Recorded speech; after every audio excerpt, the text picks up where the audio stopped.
틱탁 틱탁 틱탁 현란한 입담의 환상 드리블. 오늘 이 뉴스를 주목하라. 이슈 티키타카. 머리끝에서 발끝까지 핫 이슈 더 뜨겁게 이야기 나눠보겠습니다. 오늘부터 새로운 조합이나 봉호 커플입니다. 먼저 최진봉 성공회대 교수. 네, 안녕하십니까, 최진봉입니다. 판사 출신 서기호 전 의원, 현 변호사. 안녕하십니까. 안녕하세요. 네. 서기호입니다. 잘 계셨죠? 두 분 네. 인사하시고. 네, 안녕하세요. 사이좋게 지내십시오. 네. 최진봉 교수님은 네. 래퍼 진봉이라는 별명도 있고요. 돈 진봉이라는 별명도 있습니다. 네. 틀면 나옵니다. 그렇군요. 서기호 전 판사님은 보셨죠? 그러니까 개인적으로 한두 번 뵀고요. 네. 방송을 같이 한 적은 없었어요. 그렇습니다. 네, 기대가 지나가며. 됩니다. 네. 오늘 조국 전 장관의 부인 정경심 동양대 교수의 항소심이 있었습니다. 징역 4년, 1심에서도 4년, 2심에서도 4년인데 이 항소심 재판 결과 분석 좀 해 주십시오. 서기호 판사님, 전 판사님. 일단 거의 큰 틀에서 보면 1심 판결과 비슷하게 나왔고요. 대신에 그 실물주권 10만 주에 대한 거 WFM 주식 중에 그 부분에 대해서 미공개 중요 정보 이용 자본시장법 위반 부분이 그것만 이제 무죄가 난 게 좀 달라졌고요. 예. 물론 증거 은닉 교사에 대한 부분을 무죄로 선고했던 거를 항소심에서 유죄로 바꾼 것이 있긴 합니다만 예. 그것은 사실 법리상의 문제일 뿐이지 증거 인식 자체는 인정된다는 거는 1심에서도 인정했던 상황이어서요. 네. 큰 차이는 없습니다. 그런데 좀 특이한 거는 그 WFM 실물주권 10만 주에 대해서 무죄가 선고됐음에도 불구하고 그렇기 때문에 벌금이 5억에서 5천만 원으로 10분의 1이나 깎였습니다. 네. 근데도 불구하고 징역형은 4년 그대로 선고했다는 게 굉장히 이례적입니다. 업무방해죄 입시 비리가 그렇게 중한 죄입니까? 저기 대통령한테 뇌물 준 것도 2년 6개월인데.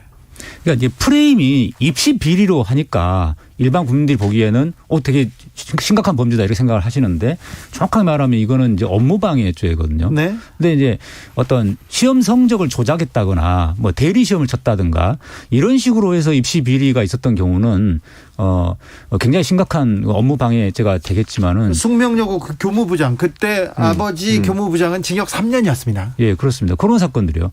그런데 이거는 이제 표창장 같은 의학 전문 대학원에 입시하고 직접 관련이 없는 그런 서류들이 허위다라는 것을 이유로 한 거거든요. 그런데 그런 상황에서 이것을 전형적인 어떤 입시비리처럼 몰아가서 이게 중요한 범죄다 이렇게 해서 징역 4년을 선고한 것은 굉장히 맞지 않다라고 생각합니다. 학술적으로 어떻게 보셨습니까, 최진봉 교수님? 그러니까 이건 지금 이제 말씀하셨는데 서기호 변호사님이 이게 인턴 증명서하고 표창장이 이제 가장 큰 문제로 된 거 아니에요? 네, 그게 그래가지고 입시비리라고 업무 방해를 했다는 건데 네. 사실 인턴 같은 경우에는 그 관례적으로 이제 직접 예를 들어서 사무실이나 회사에 나오지 않고도 업무를 시키고 인턴을 발급하는 경우들이 가끔 있어요. 지금도 저는 있다고 봅니다. 그런 것들이. 근데 이제 실제 현장에 왔느냐 안 왔느냐 가지고 지금 판단을 하고 있는 게 네. 이제 논란이 되는 부분인 것 같고 또 하나는 지금 최근에 그 조민 씨가 서울인권법센터의 그 공익법센터인가요? 거기서 했던 세미나에 참석했다라고 증언을 바꾼 또 동기가 있었잖아요. 네. 학생이. 근데 그런 부분들이 저는 이제 인정되지 않았어요. 그래서 결국 이제 그것도 잘못된 인턴이라고 얘기를 해서 이렇게 이제 처벌을 한 건데, 그러니까 이제 이게 징역 4년이라고 하는 것이 갖고 있는 의미를 이제 생각해 볼 필요가 있다는 거. 서기호 변호사님이 얘기했던 것처럼 이게 그 정도의 처벌을 받을 수 있는 문제인 거냐 하는 부분에 논란이 저는 충분히 있을 거라고 생각해요. 판사 서기호한테 물어보겠습니다. 증인이 나와서 제가 위증했어요. 사실은 그래서 그 진실은 이렇습니다. 이렇게 입장을 바꿨어요. 그런데 재판부가 이 부분을 판단을 안 했더라고요. 네, 이번 보도 자료를 보니까 그 세미나에 조민이 참석했는지 여부는 중요하지 않다. 네. 이렇게 비껴갔습니다. 네. 그러면서 인턴십 확인서가 5월 1일부터 5월 15일까지 그 기간을 특정해서 15일로 돼 있는데 그 15일 동안 한 게 하나도 없다. 딱 세미나 하나 정도일 뿐인데 그래서 그 기간을 너무 중요시한 거죠. 이 재판부는. 그래서 세미나는 당일날 15일 당일날 있었던 그 세미나는 참석했는지 없는지는 중요하지 않은 것으로 이제 바꿔버렸습니다. 네. 근데 저는 이제 여기서 한 가지 꼭 말씀드리고 싶은 게 뭐냐면 그 세미나 참석 여부 가지고 그동안 언론들이 얼마나 많이 그걸 시비를 걸었습니까? 네. 그 참석했냐 안 했냐 가지고 계속 보도를 했어요. 그게 아주 그냥 뭐 대문짝만하게 보도가 됐었고 그게 인턴을 안 했다는 중요한 이유가 된다라고 계속 공격을 하고 아니면 보도를 했잖아요. 그럼 증언이 바뀌었으면 그 부분에서 보도를 해줘야 되는 거 아닙니까? 비슷한 형태로. 근데 그 부분에 대해서 과연 지금 그렇게 엄청난 지면을 활용해서 보도를 했던 언론사들이 과연 그 부분을 제대로 보도하고 있느냐. 저는 이 부분에 의문을 가질 수밖에 없다고 생각해요. 아니, 언론한테 뭘 또 기대하세요. 교수님 잘 아시면서. 자, 네, 그리고 재판부가 하나 굉장히 중요한 부분을 잘못 판단한 게 인턴십 확인서에서 세미나가 가장 중요한 행사였습니다. 네. 근데 그 중요한 행사에 조민이 참석한 것으로 친구들이 증언을 바꿔버리니까 그것은 세미나는 중요하지 않다. 이렇게 바꿔버렸지 않습니까? 이 인턴십 확인서에서 5월 1일부터 15일까지 매일같이 뭔가를 해야지 그 기간이 진실이고 그렇지 않으면 허위고 이렇게 되는 게 아님에도 불구하고 그 가장 중요한 행사인 세미나 참석 여부에 대해서 재판부 판단을 비껴가 버린 거는 굉장히 책임 회피다라고 생각이 됩니다. 판결문이 아직 나오지 않아서 정확한 분석은 어렵습니다. 나오면 다시 할 수 있는 기회가 있을 거예요. 그런데 업무 방해 관련해서 비슷한 형량 선고됐던 판례가 있습니까? 그러니까 일반적인 업무 방해는 사실 징역형, 실형이 선고된 경우가 거의 없습니다. 위력에 의한 업무 방해나 위계에 의한 업무 방해. 근데 이제 아까 말씀드린 것처럼 그 시험 성적을 조작했거나 뭐 대리 시험을 쳤다가 이런 경우는 실형이 선고되는 경우가 있을 수 있지만은 지금처럼 그 부산 의학 전문 대학원 입시하고 별로 관계없는 동양대 표창장 그런 거. 그다음에 인턴십 확인서도 그러니까 의사로서의 그런 인턴십 확인서가 아니거든요. 네. 공익인권법센터 법률 관계잖아요. 의사가 되는 거하고 아무 관계가 없는 그런 행사 인턴십 확인서였죠. 네. 네. 2대 입시 비리에서 최서원 씨, 정유라 씨 이 관련돼서는 최서원 씨는 징역 3년이었어요. 그때는 총장, 학장들이 만들어가지고 과도 만들고 뭐도 했었죠. 최경희 총장, 김경수 학장은 징역 2년이었습니다. 근데 최서원 씨도 징역 3년인데 표창장으로 징역 4년이나 이렇게 생각하는 분도 있습니다. 또 다르게 생각하는 분도 있어요. 0335님께서 오리발을 계속 내밀고 법무부 장관 양심이 국민의 문제입니다. 이렇게 얘기했는데 정경심 교수 대법원 일단 확정이 돼야겠지만 60% 형기를 마치면 가석방 가능합니까? 그건 이재용에게만 적용되는 그런 특별한 케이스였던 것 같습니다. 아니, 왜요? 60%. 그러니까 법률상으로 네. 또는 그 법무부에서 요건을 완화해가지고 네. 60%가 되면은 가석방 대상이 된다 이렇게 네. 완화를 하긴 했는데 그 기준에 따라서 이재용 부회장이 제일 먼저 네. 적용이 됐잖아요. 네. 그 기준 완화는 이재용을 위한 기준 완화라고 저는 생각하고요. 네. 그게 60%가 된다고 해서 무조건 가석방 되는 건 아니지 않습니까? 아니, 안 되죠. 저는 그리고 이거 지금 정경심 교수님은 아직 재판이 확정돼도 않은 상태여서. 아니, 재판이 확정되면 60% 형기를 살면 가석방 대상자는 맞잖아요. 지금 기준 완화된 걸로 판사님 왜 치면은 목소리가 바뀌고 있습니까? 기준 왜 완화됐으니까 판사들은 적용돼야죠. 그렇습니까? 적용돼야 됩니다. 아니, 일률적으로 좀 적용해야 될 거 아닙니까? 아니 근데 실제로 보면요. 이번 이재용 부회장 가석방 전에 형기 70% 미만, 그러니까 70%를 채우지 않은 사람 중에 가석방 된 경우는 전체 0.6%였어요. 전체 0.6%. 그리고 대부분의 그렇게 해서 가석방 나간 사람이 어떤 분인 줄 아세요? 생활 때문에 어쩔 수 없이 범죄를 하는 분들. 네. 근데 이런 분들, 그러니까 상황을 잘 봐서 그리고 재범에 우리가 없는 분들, 이런 분들이 주로 0.6% 범위 내에서 했어요. 그러니까 대단히 이례적인 거예요. 60% 채웠다고 해서 가석방이 대상이 되고 그래서 가석방을 했다. 이거는요 일반인들한테 적용되는 법 적용과는 상당히 다른, 그러니까 차별화된 어떤 그런 법 적용이다 이렇게 볼 수 있는 겁니다. 그러니까 아까 제 말씀의 취지는 완화된 기준으로 치면은 정경 교수님도 대상이 돼야 하나. 분명히 그 지점이 되면은 보수 언론에서 이거 정경심은 절대로 가석방해서는 안 된다라고 그렇게 막 언론 보도가 나올 거예요. 네. 그러면은 현 정부가 계속 이번에 정권 재창출된다 하더라도 그런 그 언론의 영향에서 자유롭지 못할 수도 있습니다. 판사님들은 왜 그런 그 보수 언론의 영향을 그렇게 크게 받습니까? 그러니까 이제 저는 제외하고 네. 저는 안 받았어요. 친구들이나 선후배들 그러잖아요. 판사들이 그 어떤 언론의 영향을 대부분 받죠. 네. 거의 70% 이상 정도가 받는다고 저는 생각합니다. 아무튼 기득권의 이제 한 편이기 때문에 그렇다고 생각합니다. 조국 전 장관의 부인 정경심 교수 사건 형량에 대해서는 이견이 있는 분들 많습니다. 그리고 또 아직도 못 믿겠다 이런 분도 있는데 우리 사회에 던지는 메시지는 또 분명한 것 같습니다. 이 사건 어떻게 보고 그리고 정리해야 될까요? 네. 지금 형량도 문제지만 가장 근본적으로는 이 표창장 위조 부분에 대해서 항소심에서 별도로 포렌식을 해가지고 여러 가지 증거들이 나왔고 검찰에서 제출한 증거들이 조작된 부분도 많이 나왔습니다. 그럼에도 불구하고 그런 것들은 별로 중요하지 않다 이렇게 보도자료에는 썼더라고요. 그러면서 그대로 표창장 위조를 유죄로 인정한 부분 이 부분도 굉장히 심각한 문제고요. 특히나 포렌식 전문가의 증인신문을 해보지도 않고서 그런 전문가의 증언도 들어보지도 않고서 판사가 본인의 생각으로 그렇게 유죄를 선고한 것은 굉장히 잘못됐다라고 생각합니다. 지금 그러면 서기호 변호사님은 판결이 좀 문제가 있다고 이렇게 보시는 겁니까? 심각한 문제가 있죠. 심각한 문제가 있다고 보시는 겁니까? 표창장 위조도 무죄가 돼야 되고요. 그다음에 업무 방해도 표창장이나 그런 인턴십 확인서 같은 거는 의학전문대학원 입시하고 전혀 관계없는 그런 서류들이기 때문에 그것이 입학 사정 업무를 담당하는 분들에게 영향을 주지 않았습니다. 그럼에도 불구하고 그것을 인과관계를 인정해가지고 업무 방해를 인정했기 때문에 그 자체도 사실은 업무 방해도 무죄입니다. 그럼 죄가 없다고 보십니까? 거의 대부분의 그 공소 사실이 다 무죄라고 저는 생각합니다. 그러니까 이제 서기호 변호사의 말씀을 제가 보충해 설명하면 이런 거예요.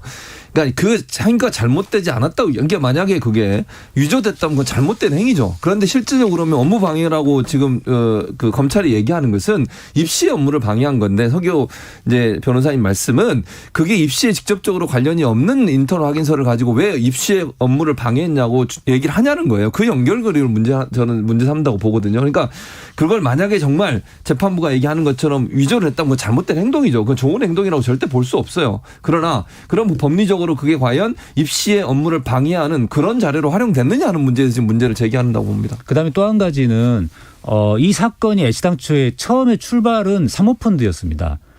그것도 조국 민정수석의 지위를 이용한 그런 권력형 비리다. 이 부분에 출발을 했는데 그게 사모펀드 관련된 건 다 1심, 2심 무죄가 났지 않습니까? 네. 그리고 미공개 중요 정보 이용 부분도 지금 가장 큰 덩어리인 10만 주가 2억 2천만 원입니다. 그게 미실현 이익이. 그 부분이 무죄가 되면서 나머지 그 장내 매수한 부분은 1,600만 원짜리 그리고 심지어 두 번 2018년 2월과 10월 달에 했던 거는 아예 그 주가가 떨어져 가지고 이득이 없었습니다. 네.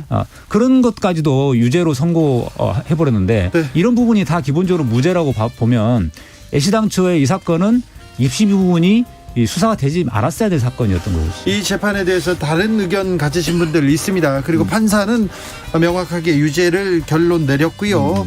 1심과 2심에서 나중에 그분들의 의견도 들어보겠습니다. 이슈 티키타카 여기서 인사드리겠습니다. 서기호, 최진봉, 서기호 두 분 감사합니다. 감사합니다. 네.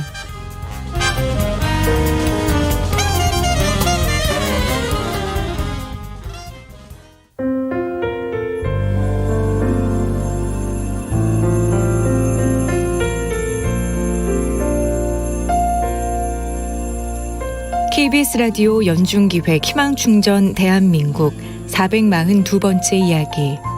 안녕하세요. 아나운서 이현주입니다. 고작 5살밖에 안 된 강훈이는 작고 여린 몸으로 힘겨운 싸움을 견디고 있습니다. 소아암 진단을 받은 뒤 항암 치료를 받다 한쪽 눈이 실명됐고 양쪽 귀가 들리지 않아 인공 와우 수술을 받았습니다. 홀로 어떻게든 강훈이를 지키고 싶었던 엄마는 이 막막한 현실 속에서 결국 버티지 못하고 얼마 전 극단적인 선택을 하고 말았는데요. 유일한 가족인 엄마를 떠나보낸 강훈이는 장애인 복지시설에 입소했습니다. 엄마의 부재를 알지 못한 채 성치 않은 몸으로 새로운 환경에 적응해야 하는 강훈이. 더 이상의 아픔을 겪지 않고 건강하게 잘 자랄 수 있도록 여러분의 사랑을 전해주세요.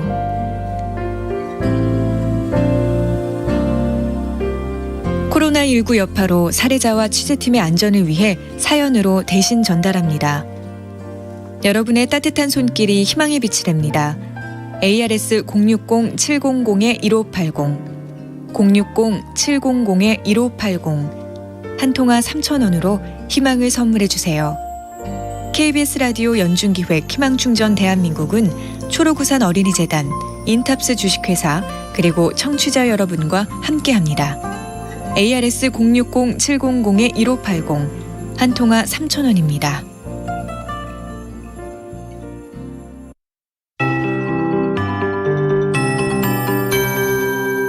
KBS 58분 날씨. 당분간 제주도에는 많은 비가 오겠습니다. 예보가 쭉 들어있는데요. 정체 전선의 영향을 좀 받을 수 있겠습니다. 다른 지역은 대체로 더위가 좀 주춤한 한 주가 이제 서서히 계속 이어지고 있는데 그래도 30도 이상의 기온을 보이는 곳이 있어서 아직 서쪽을 중심으로 일부 또 내륙과 경상도 중심으로는 폭염주의보가 좀 남아 있고요. 어제보다는 조금 더 해제된 곳이 많아지기는 했습니다. 현재 제주 산지를 중심으로 호우 예비특보가 발효가 됐고요. 점차 내일 새벽에 제주 산지에 호우특보가 내려질 가능성이 있겠습니다. 오늘 밤까지 또 수도권과 강원 내륙 산지, 충청권, 남부지방 곳곳에 소나기가 좀 지나겠고요. 예상되는 소나기 양은 5에서 40mm, 또 제주도에 내일까지의 내릴 비의 양은 50에서 100, 많은 곳 제주 산지 150mm 이상으로 폭우가 지나겠습니다. 그 밖에 남해안도 내일 오후부터 비가 오겠습니다. 오늘 경남 남해안은 이미 비가 시작이 되고 내일까지도 그 밖에 남해안으로 비가 오면서 남해안의 비의 양은 10에서 60mm입니다. 이후로 계속 제주도에는 쭉 당분간 비 소식이 들어있는 상황이고요. 오늘 서울 낮 최고 기온이 31.6도였는데요. 내일도 엇비슷하게 31도, 대전은 33도, 광주 대구 32도까지 오르겠습니다. 지금 서울 기온 30도입니다. 최영우였습니다.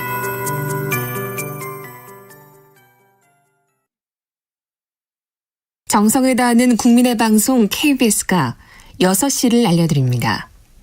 AM 711kHz, FM 97.3MHz, KBS 1라디오입니다. HLKA.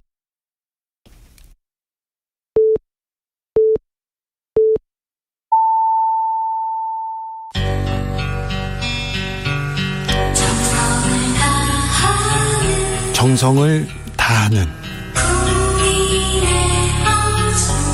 국민의 방송 KBS 주진우 라이브. 그냥 그렇다고요. 주진우 라이브 함께하고 계십니다. 이슈 티키타카 두 분 조금 더 모셔가지고 얘기 나눠야 되겠습니다. 일단 라디오 정보센터 다녀오겠습니다. 정한나 씨.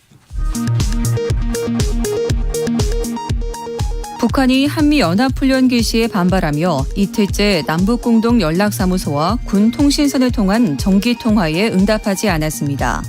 통일부는 오늘 오전 9시 남북공동연락사무소 업무 개시 통화와 오후 5시 마감 통화가 이뤄지지 않았다고 밝혔습니다. 정부가 오늘 부동산 시장 점검 관계장관 회의를 열고 남양주시 군부대 이전 부지에 주택 3,200호를 공급하기로 했습니다. 이 부지는 육군 제2군수지원사령부 예하부대가 주둔했던 땅으로 왼쪽으로 별내 신도시, 아래쪽으로 다산 신도시가 인접해 있습니다. 군검찰 수사심의위원회는 성추행 피해 부사관 사망 사건과 관련해 부실 수사 혐의로 입건된 공군 군사경찰 2명에 대해 불기소를 권고했습니다. 이모 중사의 유족은 군검찰이 의도적으로 부실한 수사자료를 수사심의위에 제출해 이런 결과가 나왔다며 강력히 반발하고 있습니다. 광복회는 친일파 이혜승이 숨긴 재산을 찾아내 법무부에 국가귀속을 신청했습니다. 이혜승이 소유했던 서울 서대문구 홍은동 일대의 토지 16필지로 이혜승의 손자 이우영이 운영하는 스위스 그랜드 호텔 부지의 주변에 위치해 있습니다. 공시지가 263억 원 상당입니다. 문재인 정부의 정책을 공개적으로 비판했다가 파면된 한민호 전 문화체육관광부 국장이 정부를 상대로 파면 취소 소송을 제기해 승소했습니다. 한 국장은 2017년 사회관계망 서비스에 정부의 대북 대미 대일 외교, 원전 폐기 등을 원색적으로 비판하는 글을 올렸다가 2019년 10월 파면됐었습니다. 지금까지 정보센터 뉴스였습니다. 이슈 티키타카 최진봉 교수, 서기호 변호사 잠깐 붙들어 잡고 몇 가지만 또 물어보겠습니다. 최재형 전 감사원장, 최재형 후보 친일파 논란에 이렇게 휩싸였는데 이 점은 어떻게 보시는지요, 최진봉 교수님? 일단 저는 이렇게 생각해요. 이게 모 언론에서 보도를 했잖아요. 보도한 내용을 보면 이제 조부 그리고 증조부 두 분에 관한 내용이에요. 그러니까 조부 같은 경우에 처음에 논란이 된 건 이런 거예요. 그 최재형 후보의 아버님 되시는 분, 네. 최영섭 전 대령께서 자서전을 쓰셨는데 자서전 내용에 보면 이제 본인의 아버님 되시는 그 조부가 되시죠. 최재형 후보에 대해서는 그분이 대통령 표창을 받았다. 독립유공의 공이 있어서 독립의 공이 있어서 표창을 받았다. 근데 실제 언론사에서 확인해 보니까 국가보훈처에 물어봤는데 표창 받은 내용이 없었어요. 네. 그리고 나중에 뭐가 하나 또 조사 과정에 나왔냐면 언론이 이제 취재 과정에 뭐가 나왔냐면 이게 1930년대에 본인이 그 돈을 좀 모아서 그 당시 20원이에요. 그 당시 20원을 국방헌금을 냈다. 그 당시에는 일제시대이기 때문에 국방헌금 낸 것 자체가 이제 이게 좀 일본을 도와준 게 아니냐 이런 논란이 있었고. 독립유공보다는 조금 다른 그렇죠. 다른 쪽으로 보는 게 맞는 것 같은데요. 네, 그리고 증조부 같은 경우는 또 무슨 논란이 됐냐면 그 당시에 그 조선총독부가 발간했던 신문이 있었나 매일신보라고. 네. 그 매일신보에 지국장을 하셨어요. 예. 이제 증조부 되시는 분이 이 두 가지 문제가 논란이 되면서 이제 친일 행적이 있는 거 아니냐. 물론 신문에서는 언론에서는 그렇게 얘기하지 않았고 본인이 주장했던 그러니까 표창을 받았다는 게 아니다. 그러면서 얘기했는데 이게 이제 안민석 의원이 이걸 받아서 이제 본인의 SNS 글을 올리면서 친일 행적에 대해서 문제를 제기했고 그랬더니 또 다른 문제는 이제 최 후보 측에서 그 문재인 대통령의 아버님이 개장으로 근무했던 북한 지역에서 그 당시 이제 월남하시기 전에 그걸 문제를 삼으면서 이게 또 친일 행적 아니냐 이런 비판을 해서 논란이 되고 있는 상황이죠. 서기호 변호사님 어떻게 보셨어요? 한마디로 말하면 이제 최재형 후보 측에서 먼저 그 원인 제공을 했던 상황이었고요. 그 본인의 아버지의 그 자서전에서 그런 독립유공자가 아님에도 불구하고 독립유공자라고 이제 주장했던 부분 그리고 그런 부분이 이제 최재형 후보가 대선 출마를 선언할 무렵부터 언론 보도에 이제 그런 부분이 많이 미담으로 나오니까 미담 제적이라고 네. 계속 네. 썼죠. 그래서 언론에서. 뭐 언론에서 이제 그 부분을 검증하는 차원에서 보도가 나왔던 것인데 이제 최재형 후보가 지금 문재인 대통령을 이제 걸고 넘어지는 것은 본인의 지지율을 끌어올리기 위한 작전 아니냐 저는 생각이 듭니다. 네.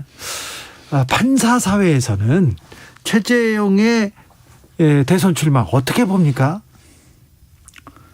뭐 바람직하게 보진 않죠. 판사님들이 감사원장을 하다가 예. 대권 후보로 직행한다는 것 자체가 매우 의례적이고 감사원의 중측 중립 의무를 위반하는 것이기 때문에 매우 잘못된 것이라고 생각을 합니다. 검찰 출신에서는 국회의원으로 가는 사람들도 많고 정치권으로 가는 사람도 많은데 판사는 좀 드물었잖아요. 근데 대선까지 이 사람들이 우리 조직을 조금 또 좀 나아지게 할 거야 이런 기대감도 있는 사람들도 있을 텐데요. 그러니까 이제 과거에 이제 이회창 네. 총재가 그 당시 감사원장 하다가 이제 국무총리로 갔다가 이제 대권 출마를 했는데 그 경우는 이제 어떻게 보면 한 단계 이제 거쳐서 간 거라서 그때는 판사들이 술렁거렸어요. 만들어야 된다고 얘기하는 사람들도 좀 있었어요, 뒤에서는. 네. 그런데 지금 같은 경우는 아예 직행을 해버린 거라서 굉장히 부적절하다 이렇게 생각을 하고 있죠. 네. 판사들도요? 네. 그다음에 이 친일 행각 부분 관련해서는 그 애시당 측 가장 중요하게 제기한 게 매일신보의 지국장이었던 거랑 그다음에 국방헌금. 예. 요게 친일 행각의 근거로 제시를 안민석 의원이 하셨던 건데 뭐 거기다가 면장을 했다라는 것이 하나 추가되긴 했습니다. 네. 그런데 이제 이 최재형 후보 측은 아니 면장한 거 가지고 친일파라고 그러면 문재인 대통령의 부모님도 그 아버님도 농업 개장이었으니까 친일파라는 거냐 이런 식으로 이제 몰아간 거죠. 그래서 네.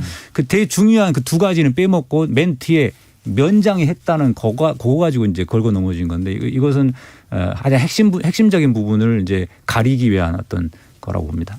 네, 저는 도저히 이건 이해가 안 되는 얘기예요. 그러니까 본인이 해명을 제대로 하면 되잖아요. 이런 네. 문제가 있었다고 하면 이 문제에 대해서 어떻게 이런 선은 이렇고 후는 어떻다 이렇게 얘기하면 될 거를 왜 대통령을 끌어들이는 거예요 대체. 그리고 네. 대통령이 아버님 되시는 분이 직접적으로 친일행가라는 건 아무런 또 없잖아요. 지금 문제를 제기한 두 가지 건은 충분히 논란이 될 수 있다고 저는 봐요. 그럼 일제시대에 그런 행동을 한 것에 대해서 문제를 제기할 수 있는데 그럼 문재인 대통령의 아버님 되시는 분이 직접적으로 그런 행동을 했다는 어떤 증거도 없고 개장한 거 하나 있어요. 그게 그러면 친일 행적입니까? 그러면 친일 시대에 모두 개장했던 모든 사람이 다 문제가 되느냐고요. 그 문제는 물타기예요. 저는 전형적인 물타기라고 생각을 하죠. 이런 식으로 본인의 문제에 대해 해명을 제대로 안 하면서 다른 걸 끌어와서 문제를 삼는 이런 행위 저는 정말 잘못됐다고 봅니다. 물타기라고요?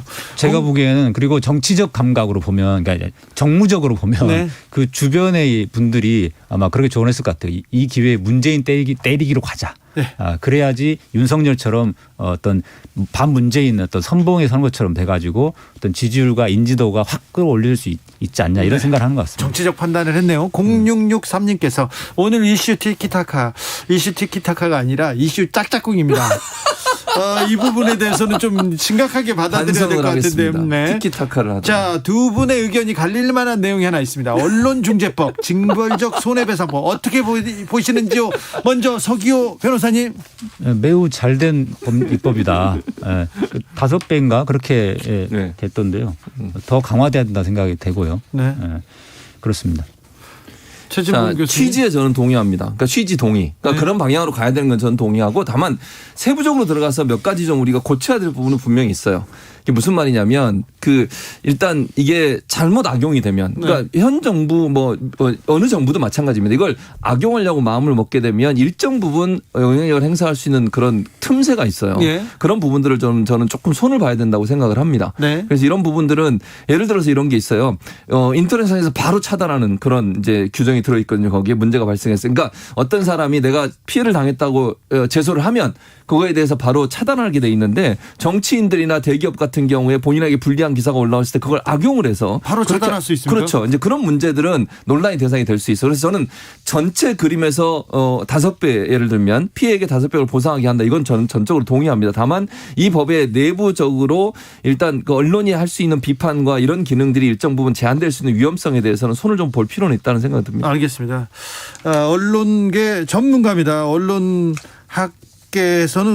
굉장히 권위 있는 분입니다. 래퍼 아닙니다. 최진봉 교수님은 취지는 공감하는데 조금 더 틈새는 메워야 된다. 예. 이게 좀 세부적인 악용될 수 내용은 있다는 점. 예. 악용될 수 있다고 지적하십니다. 서기호 변호사님은 적극 찬성입니까? 네, 그렇습니다. 5배도 부족하다. 네. 더 늘려야 된다고 생각이 드는데 처음이니까 5배만 일단 늘려주고. 처음이니까? 네, 알겠습니다. 처음이니까 여기까지 하겠습니다. 이슈 티키타카 최진봉 서기호 두 분 감사합니다. 네, 감사합니다. 감사합니다. 정치 피로, 사건 사고로 인한 피로, 고달픈 일상에서 오는 피로. 오늘